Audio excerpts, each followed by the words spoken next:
സുഹൃത്തുക്കളെ, സഹോദരന്മാരെ, അപ്പോൾ ഷഹാദത്ത് എന്ന് പറഞ്ഞത് ദീനുൽ ഇസ്ലാമിലെ അടിസ്ഥാനപരമായി അള്ളാഹുവിനോട് നടത്തുന്ന ഒരു കരാറാണ്. ആ കരാറ് നടത്തിയവനെയാണ് മുസ്ലിം എന്ന് പറയുന്നത്. കരാറ് നടത്തിയതിന് ശേഷം തിരിച്ചുപോയവനെ നാം മുർത്തദ് എന്ന് പറയും, അവൻ കാഫിറാൻ. തീരെ കരാറ് നടത്താത്തവരെ നമ്മൾ എന്തു പറയും? ഗൈറു മുസ്ലിം എന്ന് പറയും. മുസ്ലിം അല്ലാത്ത ആള്, കരാറ് ചെയ്യാത്ത ആള്, കരാറിൽ ഏർപ്പെടാൻ കൂട്ടാക്കാത്ത ആള്. ഇന്ത്യ രാജ്യത്തിലെ ഹിന്ദുമതക്കാരുടെ മാനസികാവസ്ഥ എന്താണ്? ഹിന്ദുമതക്കാർ മുഴുവനും അള്ളാഹുവിനെ മനസ്സിലായതിനു ശേഷം ഇസ്ലാമിൽ നിന്ന് കൺവെർട്ട് ചെയ്തിട്ട് മറ്റു മതത്തിലേക്ക് പോയവരാണോ? ആണോ? ഇവിടുത്തെ ആര്യന്മാർക്ക് എത്ര പേർക്ക് ലാ ഇലാഹ ഇല്ലല്ലാഹ് ഇബ്രാഹിം റസൂലിന്റെ ആളാണ് ഞങ്ങളെന്നറിയാം? ഇവിടുത്തെ ദ്രാവിഡന്മാർ എത്ര പേർക്ക് ലാ ഇലാഹ ഇല്ലല്ലാഹ് നൂഹ് റസൂലിന്റെ ആൾക്കാരാണ് ഞങ്ങളെന്നറിയാം? അവരൊക്കെ ഇവിടുത്തെ ഇന്ത്യയിലെ പാരമ്പര്യ മനുഷ്യക്കൂട്ടം, ആൾക്കൂട്ടം. ഇന്ത്യ രാജ്യത്തിന്റെ നൂറുകണക്കിന് കൊല്ലം പഴക്കമുള്ള ഒരു കൂട്ടം ആൾക്കാർ. അവര് കുഫർ എന്താണ്, ദീൻ എന്താണ്, ഈമാൻ എന്താണെന്ന് തിരിച്ചറിഞ്ഞവരല്ല. അവര് തൗഹീദ് എന്താണ്, ശിർക്ക് എന്താണെന്ന് തിരിച്ചറിഞ്ഞവരല്ല. അവര് ഏതെങ്കിലും ഒരു നുബുവത്തിനെയോ ശരീഅത്തിനെയോ റിസാലത്തിനെയോ അംഗീകരിച്ചവരല്ല. നേരെവെച്ച മക്കത്തെ മുശ്രിക്കുകൾ അങ്ങനെയല്ല. മക്കത്തെ മുശ്രിക്കുകൾ കൃത്യമായിട്ട് മുശ്രിക്കുകളാണ്. അല്ലദീ അശ്റക ബഅദ തൗഹീദി. അവര് തൗഹീദ് എന്താണെന്ന് അറിഞ്ഞതിന് ശേഷം ശിർക്കിലേക്ക് പോയതാണ്. ആര്? അബൂജഹൽ, ഉത്ബത്ത്, ശൈബത്തുമാര്. അതുകൊണ്ട് അബൂജഹൽ ഇവിടുത്തെ കുഞ്ഞിരാമനെ പോലെയും നാരായണനെ പോലെയെന്ന് പറയാൻ ന്യായമില്ല. ഇവിടുത്തെ കുഞ്ഞിരാമനും നാരായണനും തൗഹീദ് അറിഞ്ഞതിന് ശേഷം ശിർക്കിലേക്ക് പോയ ആളല്ല. തൗഹീദ് എന്താണോ അയാൾക്കറിയില്ല, ശിർക്ക് എന്താണോ അയാൾക്കറിയില്ല. അബൂജഹൽ തൗഹീദ് എന്താണെന്ന് അറിഞ്ഞ ആളാണ്, ശിർക്ക് എന്താണെന്ന് കൃത്യമായിട്ട് മനസ്സിലാക്കിയ ആളാണ്. അത് വളരെ കൃത്യമായിട്ട് ആ കാലഘട്ടത്തിലെ പ്രവാചകന്മാരുമായിട്ട് അവർ സംവാദിക്കുകയും ചെയ്തിട്ടുണ്ട്. ആ സംവാദം പരിശുദ്ധ ഖുർആൻ ചർച്ച ചെയ്തിട്ടുണ്ട്. അബൂജഹൽ, ഉത്ബത്ത്, ശൈബത്തുമാരടക്കമുള്ളവർ റസൂലുള്ളാഹി തങ്ങളുമായി നടത്തിയ സംവാദം പരപരസ്പരം പരിശുദ്ധ ഖുർആൻ ചർച്ച ചെയ്തിട്ടില്ലേ? അല്ലാഹു റബ്ബാണെന്ന് കൃത്യമായി അറിഞ്ഞവരല്ലേ അവർ? കഅബാലയം അല്ലാഹുവിന്റെ വീടാണെന്ന് അറിഞ്ഞവരല്ലേ അവർ? ആ കഅബാലയത്തിൽ നിസ്കരിക്കുന്നവരായിരുന്നില്ലേ അവർ? ഇന്ത്യയിലെ ഹിന്ദുക്കൾ അല്ലാഹുവിന്റെ ഭവനമാണ് കഅബാലയം എന്ന് തിരിച്ചറിഞ്ഞവരാണോ?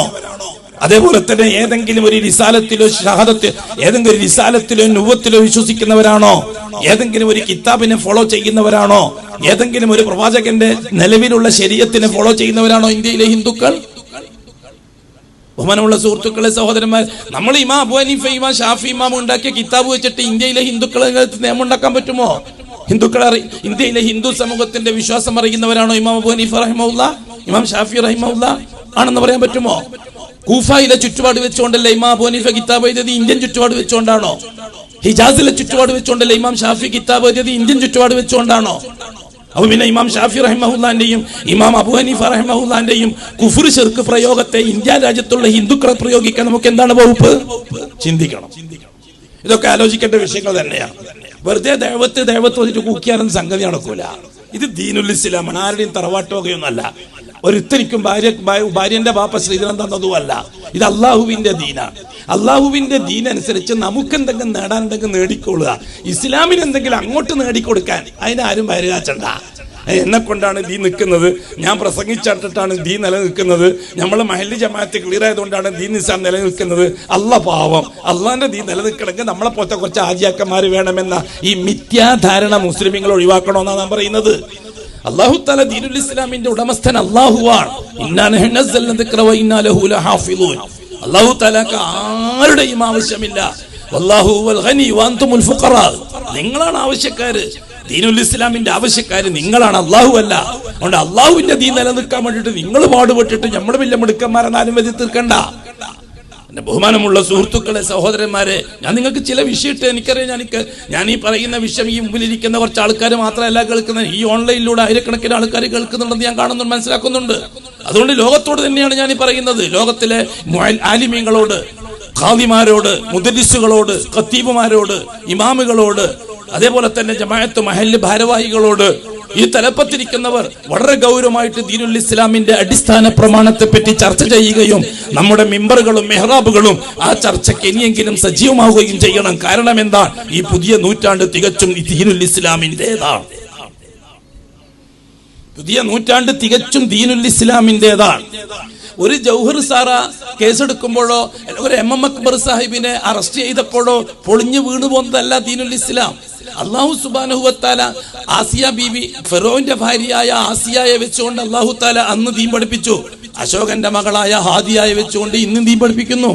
മരിക്കുന്നത് വരെ ആസിയയെ പോലെ പിടിച്ചു നിന്നാൽ ഹാദിയക്ക് നല്ലത്. ബാക്കിയുള്ളവർക്ക് എന്താ? അള്ളാഹ്ക്ക് എന്താ കാര്യം? അള്ളാഹു റസൂൽ എന്താ കാര്യം? മരിക്കുന്നത് വരെ പിടിച്ചു നിന്നാൽ ആസിയ ബീബിയോടൊപ്പം ഹാദിയാക്ക് സ്വർഗത്തിലേക്ക് പോകാം.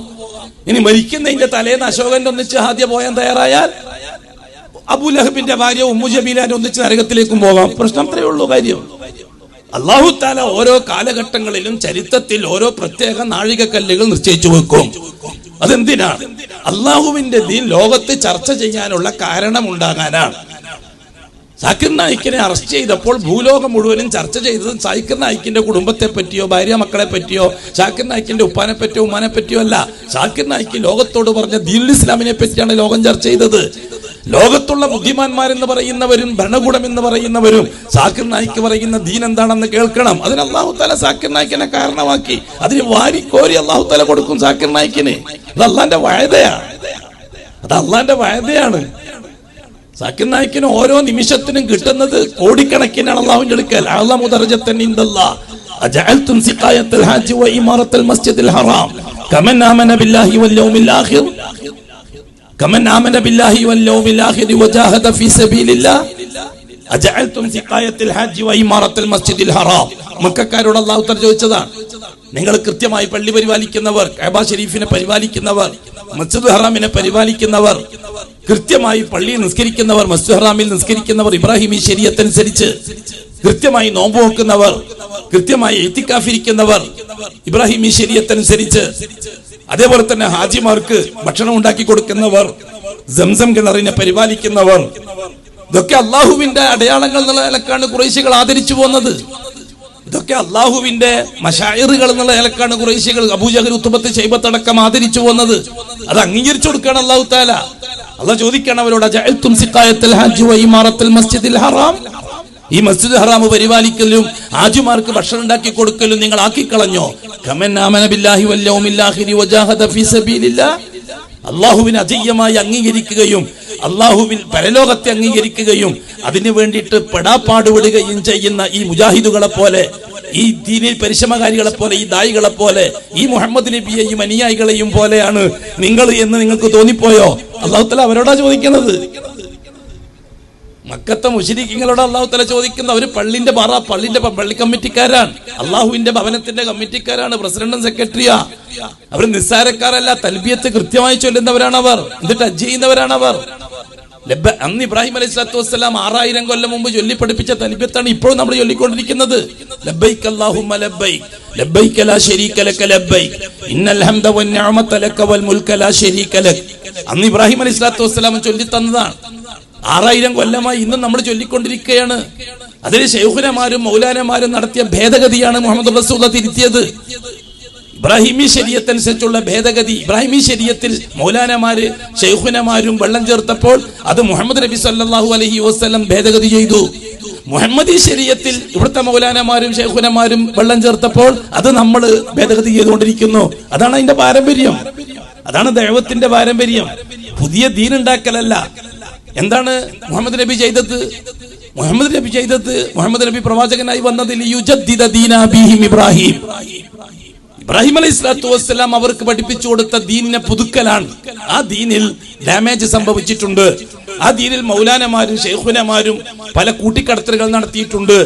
അത് തിരുത്തി അതിന്റെ ഒറിജിനൽ പഠിപ്പിച്ചു കൊടുക്കാനാണ് മുഹമ്മദ് നബി പ്രവാചകനായിട്ട് വന്നത്. അല്ലാഹു സുബ്ഹാനഹു വ തആല എന്നിട്ട് അവരോട് ചോദിക്കുകയും ചെയ്യുന്നു, നിങ്ങൾ ചെയ്യുന്നൊക്കെ ശരി അല്ലേ? ഞാൻ ചോദിക്കട്ടെ നിങ്ങളോട്, ഉമർ റളിയല്ലാഹു തആല അൻഹു ഒരു ദിവസം റസൂലുള്ളാഹി തങ്ങളോട് ഒരു മസല ചോദിച്ചു. എന്താണ് മസല?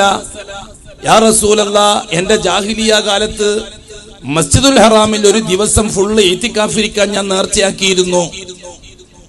മസ്ജിദുൽ ഹറാമിൽ ഞാൻ ഇത്തിക്കാഫിരിക്കാൻ നേർച്ചയാക്കിയിരുന്നു. ആരാ ചോദിക്കുന്ന മസല? ഖത്താബിന്റെ മകൻ ഉമർ. എപ്പോഴാണ് നേർച്ചയാക്കിയത്?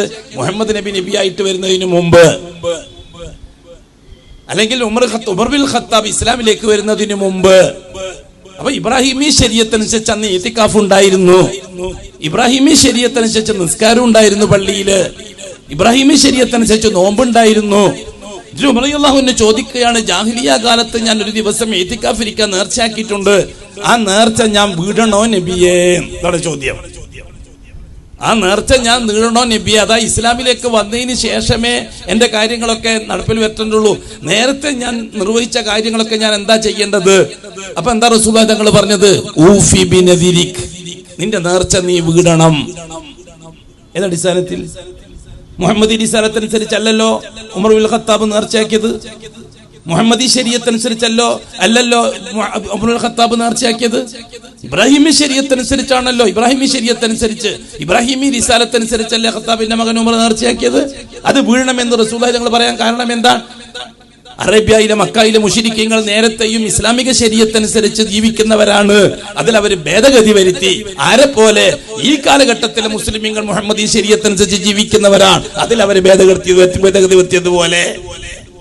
അപ്പൊ നമുക്ക് താരതമ്യപ്പെടുത്താൻ പറ്റുന്നത് ആരോടാണ്? അത് നമുക്ക് എന്താ പറയാൻ ധൈര്യം കാണാം. ധൈര്യത്തിന്റെ പ്രശ്നം വരുന്നുണ്ട്. കാരണം എന്താണ്? ആരെ പറ്റിയാ പറയാ?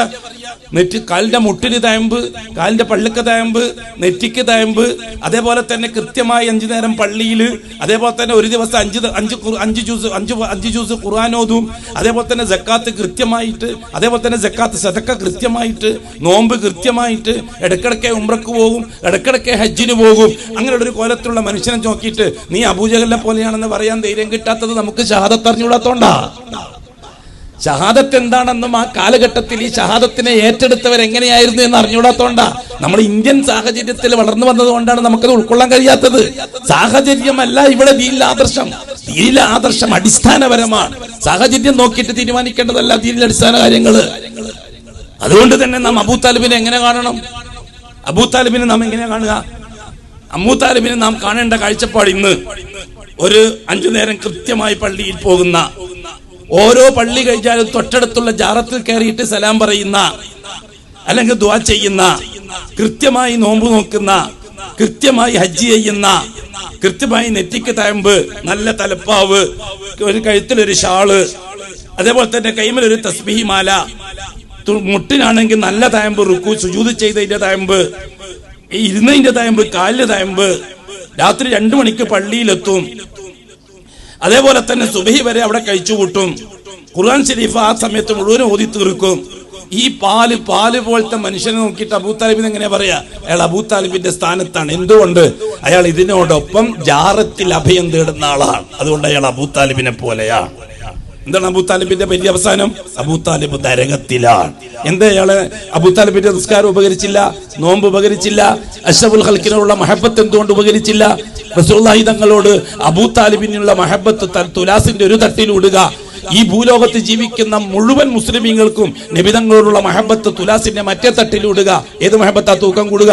വല്ലാഹി അബൂ താലിബിന്റെ മഹബത്താ തൂക്കം കൂടുക. പക്ഷെ ആ മഹബത്ത് കൊണ്ട് അബൂ താലിബ് സ്വർഗത്തിലേക്ക് പോയി.